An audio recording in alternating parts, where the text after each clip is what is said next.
भारत देश के प्रधानमंत्री जी के पास क्या शक्तियाँ होती हैं, राष्ट्रपति की शक्ति क्या होती है और सुप्रीम कोर्ट की शक्ति क्या होती है। दोस्तों, भारत देश के संचालन में 3 व्यक्ति बहुत बड़ी भूमिका निभाते हैं। एक राष्ट्रपति, एक प्रधानमंत्री और एक सुप्रीम कोर्ट। जितना पावर इन तीनों के पास होता है उतना पावर देश के अंदर किसी के पास नहीं होता है। बड़े से बड़े फैसले और अधिकार इनके पास ही होते हैं।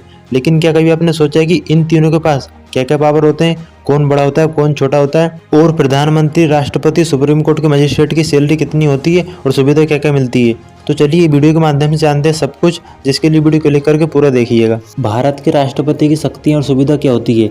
जैसे कि आपको मालूम होगा, भारत का सर्वोच्च नागरिक राष्ट्रपति होता है और सर्वोच्च पद भी होता है, जो कि प्रधानमंत्री से पहले आता है। पहले बात करते हैं इनको मिलने वाली सुविधाओं। जैसे कि वर्तमान में भारत की राष्ट्रपति द्रौपदी मुर्मू है, तो इनको भारत सरकार की तरफ से प्रति महीने 5 लाख रुपए की सैलरी दी जाती है और दिल्ली में स्थित राष्ट्रपति भवन दिया जाता है, जो कि जब तक ये अपने पद पर होते हैं तब तक उनके मालिक होते हैं। इसके अलावा कहीं पर भी आने जाने के लिए गाड़ियों का काफिला और उनकी सुरक्षा के लिए एक से बढ़कर एक 24 घंटे गनमैन इनकी सुरक्षा में तैनात रहते हैं। एक राष्ट्रपति की पावर की बात करें तो इनके सिग्नेचर के बिना संसद में कोई भी काम का फैसला नहीं लिया जाता है। हर तरह से विचार विमर्श करने के बाद काम करने के लिए फाइनल राष्ट्रपति की मोहर लगवाई जाती है।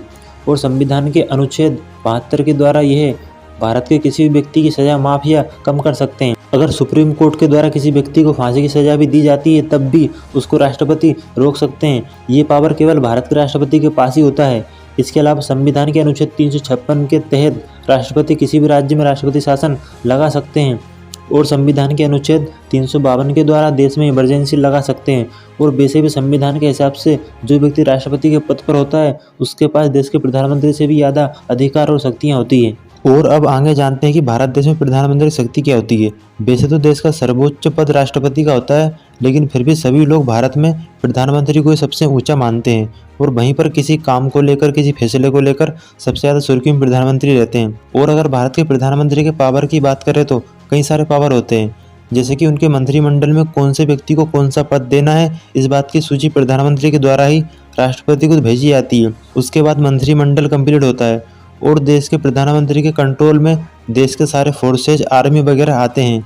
इसके अलावा अपने देश के बाहर किसी भी दूसरे देश से कोई व्यापार करना, किसी तरह के सामान का आदान प्रदान करना, लेन देन करना, दूसरे देशों में किस तरह का संबंध बना के रखना, सारा कार्य प्रधानमंत्री के अंडर में आता है। इसके अलावा देश के सबसे बड़े अधिकारियों के पद, जैसे कि election commissioner, finance commissioner, UPSC के प्रेसिडेंट, इन सबके पद की अपॉइंटमेंट की सलाह प्रधानमंत्री के द्वारा ही राष्ट्रपति को दी जाती है। इसके अलावा प्रधानमंत्री को मिलने वाली सुविधा के बारे में बात करें तो प्रधानमंत्री को दुनिया की सबसे बड़ी सिक्योरिटी एसपीजी कमांडो के द्वारा, जो कि देश में सबसे पावरफुल सिक्योरिटी होती है, और उनका निवास करने के लिए दिल्ली में प्रधानमंत्री आवास दिया जाता है। इसके अलावा प्रधानमंत्री की सैलरी 2.5 लाख से लेकर 3 लाख रुपए तक होती है और उनके जीवन यापन करने के लिए सारे खर्चे भारत सरकार के द्वारा दिए जाते हैं। और उनको कहीं पर आने जाने के लिए गाड़ियों का काफिला और एसपी सिक्योरिटी के अलावा कई सारे कमांडोज उनकी सुरक्षा प्रदान करते हैं। और अब आगे बात करते हैं बॉडी से power supreme court. Supreme court की शक्ति क्या होती है। जैसे कि जिला अदालत हो या बड़ी अदालत हो, सबको न्याय का घर कहा जाता है और सुप्रीम कोर्ट तो देश में सबसे ऊपर आता है, जो कि किसी भी राज्य के उच्च न्यायालय के फैसलों को पलट सकता है। और सुप्रीम कोर्ट में किसी बड़े से बड़े पद के व्यक्ति के ऊपर केस किया जा सकता है। जैसे कई बार देखने को मिलता है कि सुप्रीम कोर्ट में अपोजिशन पार्टी के लोग उस पार्टी के खिलाफ भी केस दाखिल करते हैं जिसकी वर्तमान में सत्ता होती है। और सुप्रीम कोर्ट एविडेंस के तौर पर देश में किसी भी पद पर तैनात व्यक्ति के खिलाफ कोई फैसला सुना सकता है, फिर चाहे भी किसी राज्य का मुख्यमंत्री हो, केंद्रीय मंत्री हो या फिर सत्ताधारी सरकार का प्रधानमंत्री क्यों ना हो। सुप्रीम कोर्ट को यह अधिकार संविधान के द्वारा दिया जाता है। सुप्रीम कोर्ट में मुख्य न्यायाधीश को मिलाकर छोटे बड़े टोटल 35 न्यायाधीश होते हैं।